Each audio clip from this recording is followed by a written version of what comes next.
we have Senator Ping Lacson, Yeah. who now joins us. Yeah. Magandang hapon po, Senator, and thank you for joining us this afternoon. Yeah, Ed, magandang Hi, tanghali. Senator. Saka kay Ami, magandang tanghali rin. Hi, Senator. Thank you for joining us. Teka, may higay ito. Yes, I'm here. I'm here. Okay. Senator, simulan ko po dun sa sa pinaka-obvious. Ito pong si Alan Peter Cayetano, sinasabi niya na never daw siya, hindi raw siya humihingi ng ceasefire. Yun po yung kanyang yun ang, hindi paramdam diretsahan sinasabi na wala siyang hiningin ceasefire at all. That is after you said na matapos mo makipagbardagulan, hihingi ka bilang ceasefire. Your reaction po? Well, I'd rather believe my colleagues in the majority bloc, kasi kakokus lang namin last Wednesday. Actually, last week pa yan. He approached at least 5 of my colleagues sa majority. So, pero hindi namin napag-uusapan, informally lang. But last Wednesday, after aming session, nag-caucus kami doon sa office ni majority leader namin, si Mig Subiri. At yan ang unang-unang topic na diniscuss. Ano raw ang gagawin?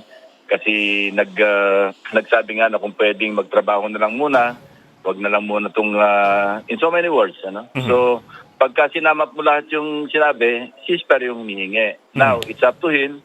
Kung dinideny niya, nag-react nga yung aking mga kasamahan, gusto nila raw na magsalita para pabulaanan kasi lumalabas, ang pinapalabas ni Senator Alan, yung mga kasama ko pa raw ang humingi ng ceasefire. Mm-hmm. Mm-hmm. But to be fair po, I understand that when you started talking about yung investigation, when you started talking about a ceasefire, wala naman kayong binabanggit na pangalan talaga na diretsahan na si Alan Peter yung tinutukoy? Wala nga. Kaya nga, biglang nag-react. Wala akong sasabi. Sinabi ko lang na ceasefire my foot. Mm-hmm. Well, nag-react siya kagad. Baka naman hindi kasi ginamit yung salitang ceasefire nung in-approach yung 5 mong kasamahan, Senator. Well, yun ang ginamit na word nung nag-caucus kami, nung piniresenta sa akin, ano raw ang gagawin. Ang unang tanong ko, may sincerity kaya yan?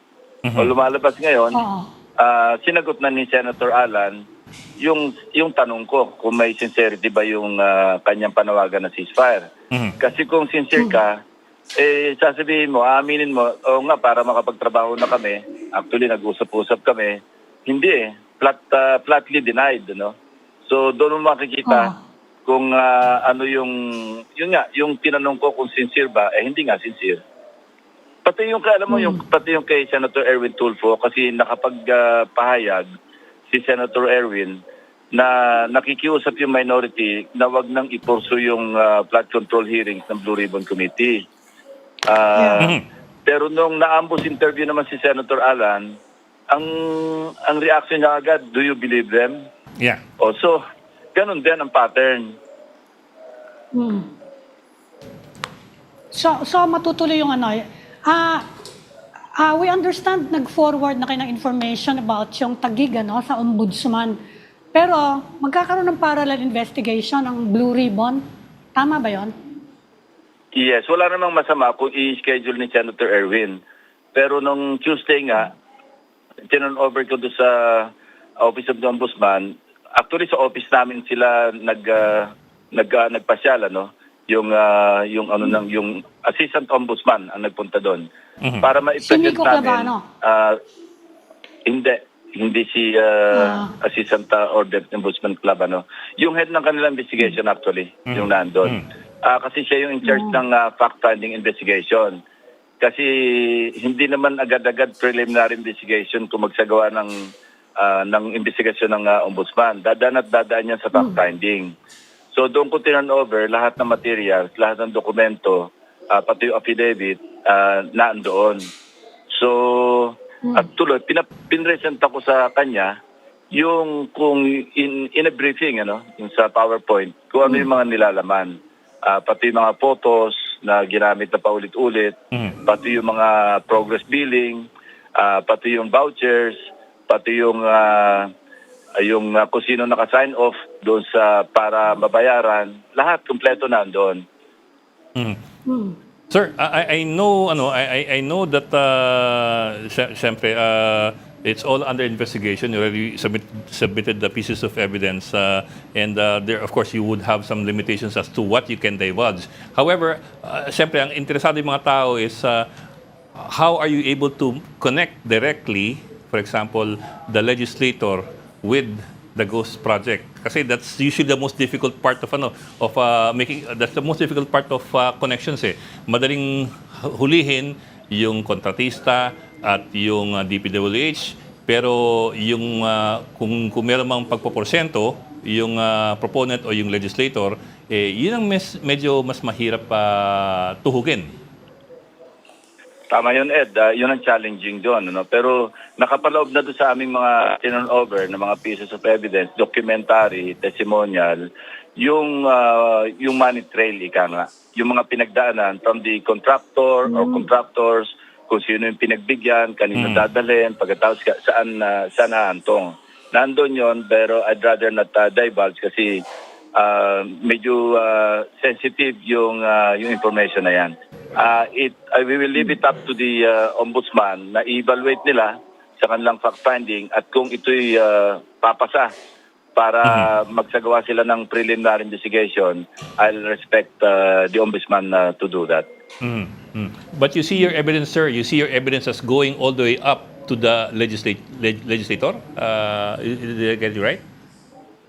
Alam mo, galing na ako doon, Ed eh. Di ba nung nag-privilege speech ako, tapos nagkaroon ng pagdinig yung Blue Ribbon, alam ko na yung kung ano yung magko-constitute ng mga material evidence patungo doon sa, hindi lamang sa preliminary investigation, kundi yung sa tinatawag nilang threshold na reasonable certainty of conviction. So sa palagay ko, sa assessment namin, kasama yung aking legislative staff, pinag-aralan ng legal implication, mukhang magaang na makarating doon sa threshold na yon. But again, it's up to the ombudsman to evaluate kasi may proseso yan at sila yung mas nakakaalam kung abot yung threshold na yon. So kung abot yung threshold, necessarily, they will file the information sa Sandigan Bayan. Senator, we're talking here about ghost projects, no? Ang sabi ng Cayetano Camp, saan bang mga lugar yan? Exactly yung sinasabi ninyo. Nandun din sa sinabit namin. Kasi ang binigay namin sa ombudsman, kompleto na yon. May contract ID, mayroong mga photos, may geotag, may grid coordinates. Kaya yung tinatanong ni Senator Cayetano, sa ombudsman niya nasagutin, ang ombudsman na yung sasagot pag pinatawag siya kung nasaan yung mga lugar na yon. Katunayan, kanina, nagpa-release ako kasi nangingi yung Senate media na maski sample man lang. So nagpadala ako ng mga pictures doon na ginamit mismo. Tinan over namin mismo sa ombudsman. At doon kitang-kita, 4 na contractors, pinag-share nila isang photograph. Ang ginagawa kasi, tapos na yung proyekto sa malayong lugar, ibang lugar, ano? So, i-recycle yung photo para sa iba namang proyekto na ginagawa para makapag-progress billing or makapag-final billing. So, kung hindi ko itong proyektong ongoing o yung katatapos lang, bakit siya hihingi pa ng photograph doon sa proyekto na natapos na nung nakaraan? So, yun ang isang scheme na ginagamit na sa tingin namin, nung kinukumpare namin sa Bulacan, doon sa sa Occidental Mindoro, mukhang ito yung ina-adapt ng template ng mga district engineering offices sa buong Pilipinas. Hindi naman siguro lahat, pero ito na yung para nasundan nila na magaang silang makapag-sumiti ng tinatawag na clearing materials o clearing documents para makapag-progress billing at saka makapag-final billing. So, yun. Kaya ko naman pinalabas yun, hindi na nila pwedeng doktorin yun o remedyohan. Kasi matter of record na yan eh. Andyan yan sa nasa DPWH na, nasa website naman eh. Madali matukoy eh kasi ang ginagawa, yung iisang photo na pareho yung grid coordinates, pareho yung geotagging method na ginamit ng DPWH, ang pinapalitan lang yung petsa. Madali makita kasi sabi ko nga, pati yung anino ng poste pareho eh, kaya madali makonclude na one and the same photo. Imagine, yung photograph na yun gagamitin 4 na beses. Ng iba't ibang kontraktor to, ah. Hmm. So, ibig sabihin talagang may collusion na. Kasi how could one contractor conspire with another contractor para magamit yung photo na pinangbayad na ginamit para mabayaran yung nakaraang mga proyekto sa panibagong proyekto. Ang ibig sabihin, ang nagmamanjubra na ito, yung district engineering office na. Of course, in collusion with contractor kasi sila na yung nagsasagawa lahat ng scheme, ano? It does make you wonder, sir, kung bakit at a time na lahat may cellphone, hindi man lang kumuha ng bagong picture kahit parehong project. Ayun na nga, Ed. Di ba, nung tatandaan ko yung privilege speech ko, ang description ko, trabahong tamad eh. Oh. Mabait-bait pa yon, Senator, trabahong tamad. Mabait-bait yun. Pero Senator, tanong ko lang, kasi may mga environmental groups, tinuturo din yung paligid ng Laguna de Bai, along Taguig, yung sa may C6, tinuturo nila, ang dami daw dong reclamation project na mukhang pinalalabas daw na flood control. Kasama ba yan sa Exactly. naimbestigahan nyo na o balak nyong imbestigahan? Kasama yan. Diyan kami nakakita ng maraming ghosts. Diyan sa Lakeshore Development, yung reclamation, pero pinapalabas Yes. sila para makapagpondo. Kasi yung reclamation dyan, walang permiso, walang permit. Yes. Kasi kapag ka LGU initiated, dapat hingi ka ng permit sa DNR kasi nga may environmental concerns, ano? Ngayon, kung ito'y private proponent, private sector yung proponent, at makipag-partner sa LGU, ang kalakaran dyan is 49% sa private contractor, 51% sa LGU. Ni isang permit, wala talagang nailabas. And we have, meron kaming resource person o meron kaming testigo na sinasabing yung ibang pira-piraso dyan napatituluhan na, if not pinapatituluhan. Now, kung sino, yun ang pinupurso namin. So, papunta kami doon. Dahil ito, hindi lamang ito usaping flood control projects o ghost, kundi malaking usapin pa ito kasi ang laki na talaga yung natatambakan dyan. Yes. Na hindi naman talaga reclamation. At marami nagrereklamo kasi nagbabaha eh. Kasi nga, nagtambak. Tama yan, C6 yan eh. Merong portion dyan na may lupa. Ang description nga ng aming testigo, pagka hindi yung high tide, pagka may tubig, yung lupa, nagiging kangkungan. Pero pag natuyo yung tubig at lumabas yung lupa, tag-init sa dry season, taniman ng melon. So alam ng mga tagig ang ginagawa dyan sa reclamation na yan. Pero dahil hindi naman yung funding nanggagaling sa GAA dahil slope protection ang description. Meron pa kami natuklasan na hindi lang isang kaso na magkaibang iisang proyekto, no, iisa description, iisa lokasyon, pero 2 beses pinondohan. So ang sinigurado ko, sabi ko sa mga staff, hindi natin makukonclude na ghost ang isa dyan kung halimbawang oversight lang yan, nagkadoble, na hindi naman ginastos yung 100 million. Pero lumalabas, nakuha namin yung mga dokumento, parehong pinondohan yung iisang proyekto ng tigwa 100 million. Meron pang kaso, yung Taguig River, mahabang span yun yung Taguig River, slow protection, na may overlapping. For example, kung 100 linear meters yung isang span, isang phase, siyempre may funding yon. Pero sa susunod na phase, yung karugtong, yung overlap yung say 10 linear meters, kinumpute namin yung cost ng bawat linear meter nasa mga 481,000 pesos. So kapag nag-overlap ka sa pagitan ng 2 span lang ng 10 meters, right away, nanakawan mo yung gobyerno ng 4,800,000 pesos. Kung inulit-ulit mo yan, papalo ka na namang ng tens of millions, if not hundreds of millions. Yun ang mga modus operandi. Kaya nga, ang sinabit namin, 5 case studies. Ang tawag namin, 5 case studies ng Taguig, flood control or slope protection na projects. Tuloy-tuloy yung reclamation doon. Actually, Senator, kasi dumadaan ako doon pumupunta akong Taytay. Matitiro ba yun? O kaya meron ba kayong matatanungan na government agency na ipatigil muna? Tuloy-tuloy yung reclamation doon. Nawala na yung lake doon Hindi mo na makakita halos. Hindi, ginagawa namin yon. May coordination kami sa PRA. Nagko-coordinate kami sa mga concerned agencies. Tinatanong nga namin bakit hindi napipigilan. Ang sabi nila, Yes. magaling mangharas si Senator Alan pagka may mga committee hearings, pinapagalitan yung LLDA, papagalitan kung sino yung ahensya. Parang wag na mag-question. Pero sila, conscious sila na meron talagang violation doon. Ngayon, panibagong kaso yan kung halimbawang nagawa ng paraan na patituluhan. Kasi may mga named individuals pa nga na may mga claims dyan eh. Parang dinadaan na sa tax declaration or whatever. Pero pati yun, nasa pawa na. Parang nawala na rin sila ng karapatan doon sa mga areas na yun kasi nga may nakakuha na. At natuntun na rin namin kung sino yung kanyang, ang sabihin na natin, bagman of all bagmen. Kasi marami dinadaanan yung pera from the contractor all the way up. We're getting there. At yung susunod namin ita-turn over sa Office of the Ombudsman para mapabilis yung kanilang fact-finding investigation para matungo na kaagad doon sa kanilang preliminary investigation. Lahat na makukuha namin dokumento, ita-turn over. May coordination na kami dyan. At kaninang umaga, tumawag si Secretary Vince Dizon kasi nagkataon, magkasama sila ni Lino Cayetano. Tinawagan ako, maaga nga sobrang aga eh. At sabi niya, nagpe-pledge siya, sabi niya, Senping, ina-assure ko lang sa iyo, lahat ng cooperation ng DPWH, ibibigay ko sa iyo.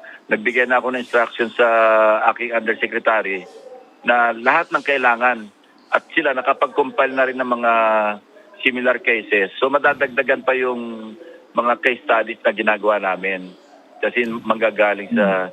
Yun nga yung medyo natawa ako kasi yung pala sa DPWH pero silang sistema dyan na natatrack nila yung lahat ng mga photos na ginagamit na paulit-ulit. Sabi ko, dyan pa kami nagkahirap-hirap kasi nilalatag pa yung sa sahig. Mga litrato, minamano-mano. Yung pala naman, meron nang pala kayo sa sistema nyo na nasa computer na, kita na agad na ito nagamit ng ilang beses. So anyway, nandun na rin yan at lalo mapapabilis yung aming ginagawang research at saka investigative work para matulungan na rin namin yung ombudsman na mapaiksi yung period ng pagsasagawa nila ng fact-finding investigation. Pero sir, are you looking at any particular timetables when you talked about this with the ombudsman? Ang sabi ng assistant ombudsman na kung kanino namin na ipresenta, sabi niya, if only that yung nagte-training siya, meron siyang crash course ngayon sa mga abogado, yung kanilang mga na-hire, no? Kasi kanya-kanya, may forensic, merong civil, parang sa civil engineering, lahat kanya-kanya para mas madali nga naman. Actually, na-experience na rin sila dahil yung sa Bulacan, inisa-isa nila daw yung pinuntahan yung mga lugar na inimbestigahan nila. So medyo gamay na nila kung paano mag-imbestiga ng flood control anomalies. So, ang sabi niya, in 2 weeks, as of last Tuesday, gagraduate yung 100 na yon at ipo-full time nila ito. So, give or take, kasi nandiyan naman lahat na yung dokumento, lahat ng mga ebidensya. Hopefully, kung matapos nila in another 2 weeks after yung makagraduate, so papunta na sa preliminary investigation. Yung preliminary investigation, kung kompleto ebidensya, mabilis lang yan kasi papapalin mo, pagsasamitin mo ng counter affidavit yung nasasakdal, bibigyan ng 15 days. So yun, after makapag-file, submitted for resolution. And again, I will leave it up to the ombudsman to evaluate kung aabot ba sa threshold ng reasonable certainty of conviction yung lahat ng ebidensya na naipresenta namin. At yung mahagi pa nila kasi mag-i-issue sila ng mga subpoena dosis tecum. At saka yung mga witnesses na mag-testify din sa kanilang preliminary investigation. Sir, mukhang umabot na sa point of no return yung yung kiskisan ninyo with Senator Alan. Well, it has gone beyond that, kasi ito, usapin na ito ng corruption usapin na ng accountability. Nagsimula sa ganon. Dahil nung nag-insinuate siya, inattack niya yung aking integrity, yun ang hindi ko talaga mapalampas. Alam mo, Ed, Ami, dalawa yun Pagka ang inattack mo guilty, ano yun stand down yun, tatahimik yun, makipag-usap, hanap ng katapat, Negotiate. makikiusap. Baka pwede wag na natin palakihin to. Pero pag inosente, yung inatak mo, tulad ako, I will stand my ground and I will fight back. At kung yun ang babato sa akin, malinis, wala akong may babato sa kanya. Pero kung anong babato sa akin, maraming putik, maraming kasalanan din, humanda siya. Talaga hindi ko siya titigilan. Pero Kasi sir, ready talaga ako bardagulan pagdating sa mga anomalya. Di maghanap din siya kung ano yung makita niya. Siya nagsimula Alam mo, hindi naman ako kumikibo. Ang katapat niya noon, si Senator Erwin Bakit dinugto na yung pangalan ko na nagdoble yung salin ko? Kinuray ko pa nga siya. Hindi nagdoble, nag-quadruple nga. Pero anong masama? Kung umalis ako sa gobyerno ng 2022, tapos yung taxable years ko nga na 2023 and 2024, na ipinal ko ng 2024 at saka 2025, talagang sapat yun na nag-commensurate doon sa aking dineclare na kinita. Kasi ayoko mandaya sa biyaya. Sinasabi ko nga, may mga nag-advise nga sa akin, wag, sayang naman kasi 10.5 million yung binayaran ko para sa 2023, taxable year 2023, noong nag-file ako ng 2024. Sabi ko, kesa sumakit pa yung ulo ko, 5 years from now, pwede ako habulin dyan, bayaran ko na lang, total, kumita naman talaga ako, at saka lehitimo naman yung pinagkakitaan ko. Bakit ko kailangan itago? Kasi sinasabi na nag-advise sa akin nanakawin lang yung mga taxes natin. Sabi ko, hindi bali na. Ang importante, wala akong sakit ng ulo. that's a very familiar I mean, ang daming taong gumagamit ng ganung nakawin lang naman yung pera. Kasiran, yes. Yung logic nila. But sir, well, I hate to bring this up, pero I'm sure you're also aware of this. Sooner or later, somebody's going to say na, naku, yun na naman, pinupuntira na naman ang minority. Kung hindi si Alan Peter ang kakasuhan, for example, si Ombudsman kanina, in-announce naman ng plunder preliminary investigation against Loren Legarda. So you're looking at two other minority senators who are facing criminal charges na significant, maaari maging non-bailable kung sakali matuloy. It's going to be painted with the political color as well. Well, Ed, alam mo, kay minority ka, kay majority ka, kung may maibabato sa iyo, wala kang magagawa. Ngayon, kung minority ka, wala namang maibabato sa iyo, wala maibabato sa iyo, di ba? Ganun lang siguro kasimple yun. Kasi yun ang narrative nila na political ito, kasi minority kami. Sa kanya na nga nanggagaling yan, kay Senator Alan yung ganyang naratibo. Yan ang kanilang depensa. Hindi pwedeng gamiting depensa yan in a court of law. Ang ginagamit lang depensa sa court of law, ebidensya. Hindi pwede yung politically motivated yung kaso ko. Hindi mo pwedeng gamitin sa korte yon. Sa politika, magagamit mo yon. Paano kapag nag-umpisa yung Blue Ribbon dyan sa flood control issue na yun sa Taguig? Will you invite Senator Cayetano para, well, siyempre, tatanungin siya. Kung may mga question kayo, iimbitahin ba siya? Hindi, ex officio siya Karapatan niyang mag-attend doon Kasi in the same manner na hindi kami makapag-compel ng members ng House of Representatives dahil sa interparliamentary courtesy. All the more, na kung kasama namin, wag naman namin imbitahin para iuupo namin sa resource person sa chair, Siyempre, ex officio member siya, minority leader, di magtanong siya doon sa mga resource persons. At ito yung isang apprehension ko kasi katunayan kung isasalang yung Taguig. Sabi ko na kay Senator Erwin, isi-share ko sa kanya yung lahat ng materyales pero hindi pwedeng lahat-lahat kasi baka maharas yung mga resource persons. Kasi nung nakausap namin, yun talaga yung kanilang malaking reservations na kung sana wag kami munang lumabas publicly. Kasi malaki talaga takot nila. Dahil ito pa isa Ed, kung ang isang employee ng City Hall, hindi naman talaga ordinary employee, may katungkulan, nakapagpatalo sa casino, sa isang casino pa lamang ng 510 million pesos over a period of 14 years from 2014 hanggang 2026. Net loss yun, hindi kasama yung winnings niya. Net loss. Ibig sabihin yun talaga natalo sa kanya. Pagka ganun kalaki, yung naipapatalo ng isang I don't know if I can describe him as a minor functionary, pero sa kanyang posisyon, ano pa yung nasa principal?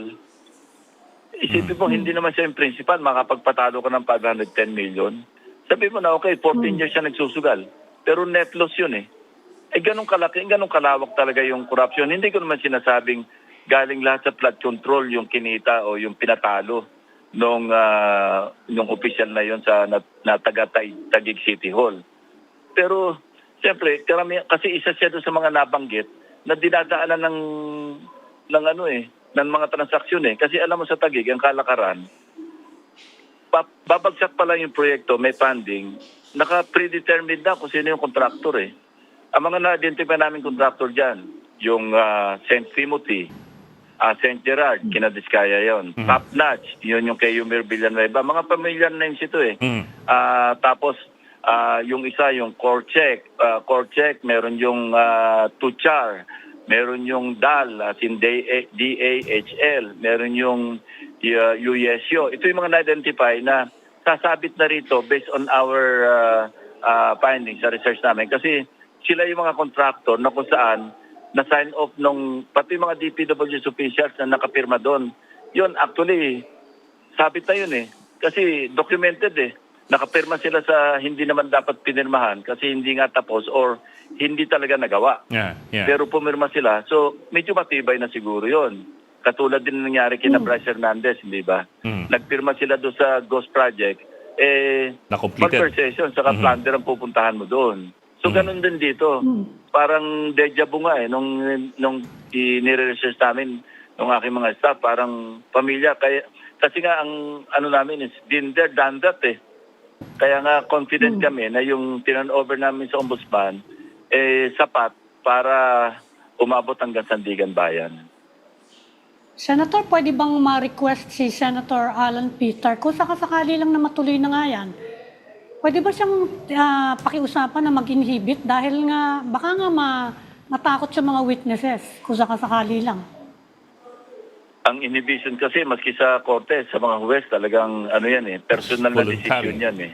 Voluntary. Voluntary yan eh. Hindi, kaya nga, Depende na sa baka naman pwede delikadesa ng tao ma-request yan niya. Sa impeachment lang, marami na dapat nag-inhibit dun eh. Sir, would you care to Wala elaborate? naman nag-inhibit. Would you care to elaborate on that? I won't Senator, mention names, Senator, pero yung iba doon, talagang pag pinakinggan mo yung mga tanong, para ka nakikinig sa defense panel eh. Okay.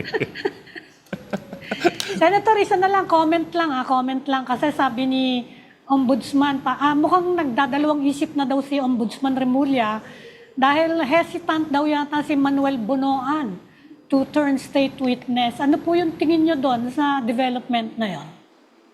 Ako personally, based on the investigation that we conducted, kasi may testimonya si Yusek Bernardo noon, na lahat ng may mga alokasyon doon na 15% ang komisyon na dinedeliver niya kay ating Secretary Bonoan. And out of the 15%, yung 25% binabalik sa kanya at yung naiwanan daw, nagpaparti doon yung delayed Yusek Cabral at si Bonoan. Tapos, sa mga nakalap namin na mga dapat na-implicate si Secretary Bonoan, para sa tingin ko, hindi karapat-dapat na ma-discharge as a state witness. Kasi kung halimbawa maging state witness, sino ituturo niya? Unless may tuturo siyang talagang medyo magugulat tayo lahat kung sino ituturo niya. Kasi kung ang pwede siguro mangyari na ito, pwede namang isang option. Pag kumakausap kami noon sa mga possible naming witnesses, na hindi namin mapapangakuan na po pwedeng umubrang pumasok sa Witness Protection Program o kaya ma-discharge as a state witness. Ang isang option is mag-plea bargain, lesser offense, mag-restitution. Yung ganon. Magkakaroon ng conviction kasi mag-plea bargaining ka, aamin ka. Mag-plead guilty, magte-testify ka. Ang kapalit noon, siyempre, lesser yung bibigay sa yung prison terms, di ba? Yeah. Yun ang isang option. Pagka kumakausap kami, ako kasi pag kumausap ako sa potential witness o kaya resource person, I'm being very forthright. Hindi ko pinapangako ng heaven and earth. Papangako mo na ito, kaya natin to. sinasabi ko yung mga options para sila yung mag-decide. Hindi ako namumuwersa eh. Pero alam din nila yung consequence kasi alam din nila yung hawak ko against them. Tulad si Yusek Bernardo, nakaapat na usap. At saka hindi ako lumapit kay Yusek Bernardo, hindi ko siya kilala. Siya yung humanap ng conduit papunta sa akin. Pero nung una, tinatansya niya kung ano yung alam ko. Alam ko eh, kasi hindi siya, naka-clam up siya eh, nagbibigay ng konti, pero bitin-bitin. Noong naging impatient na ako, I think that was the fourth meeting, inabandon ko na siya, winokot ako na, sabi ko sa mga staff ko, bahala na kayo dyan, wala akong mapapala dito. Tapos, binigyan ko na siya ng isang magic word, sabi ko, matagal mo na akong binobola, pinagpapasensyahan kita. Sikat na sikat ka nga sa Diamond Hotel eh. Doon na siya nagulat. Nung paalis na ako, tumawag na yung conduit na namin. Sabi niya, Sen, ba't mo naman iniwan? Sabi ko, binobola ako eh. Hindi, sabi niya, sasabihin na raw lahat. Doon na nag-start. When he said, sasabihin na lahat, true enough, sinabi niya talagang lahat. And I also told him all the consequences na ito yung mga options mo. So ngayon, andyan naman siya, di ba, tinanggap naman siya bilang state witness only doon sa mga kaso na pinapaloban niya. Kung may lalabas na kaso na nasa labas nitong kanyang tinatestify at na-implicate siya, that's his own lookout. Sinabi ko rin sa kanya yon. Ang implication kasi, ang pagkakaintindi lang naman namin, mga hints, kailangan daw yata si Bonoan to testify against Martin Romualdez. Meron ba kayong nakita ganon sa pag-iimbestiga sa kanya na ang patutunguhan si former speaker? Wala. Actually, ang pinakamalapit lang yung mga allocables kasi siya yung parang nag-author niya. Noong panahon namin, wala naman yung mga allocables eh. Noong bago ko umalis. Nagulat niya ako pagbalik namin, meron tinatawag na allocables. Yun yung parang creation o parang yun ang ginawa ni Secretary Bonoan. Sabi niya, leadership fund ang tawag niya pa, hindi ba? So, yun. Ang pinakamalapit kasi, siyempre, pagka congressman ka o senador, may mga allocables na tinatawag. Whether or not ma-release o ma-convert ito sa actual na GAA, funding sa GAA, that's another matter. Kasi pag sinabing allocable, sa NEP pa lang yun eh. Ibig sabihin, sa NEP pa lang, naka-insert na yung pondo ng mga ilang kongresista o ilang mamabatas. Now, depende sa kanila kung may papasok nila yon all the way hanggang BICAM, hanggang sa ma-submit o ma-enroll yung bill ng GAA, yung General Appropriations Bill, at nandun yung kanilang portion ng allocables, pagalingan na yon. Doon nga nagsisimula yung problema kasi parang ano na yun eh, pag allocable ng congressman, parang kanya na yun eh. Tulad dito sa Taguig. Hanggang ngayon, hindi naman dinideny ni Senator Cayetano. 2025 GAL pa lang, meron siyang 6.795 billion pesos. Tapos yung total naming nakita, from 2020 hanggang 2025, umabot na yung Taguig na, alam mo, hindi naman kalakihan Taguig eh. 14.4 billion pesos. So, ang karamihan doon, kung hindi sa Taguig River, is law protection. Doon sa reclamation na pinapalabas nila is law protection. Slope. Sir, pahabol na lang. Of course, I do realize that you probably don't want to speak about the details kasi nga the investigation is pending and you don't want to reveal too much. But on the other hand, I'm sure... Baka ma-preempt. Opo. But on the other hand, I'm sure that everybody's also curious na maybe you could give us an idea of what the nature of the evidence could be that would implicate or link Senator Cayetano to the ghost projects. Well, I can only say na meron yon. Okay, but no details. You'd rather not give any details yet.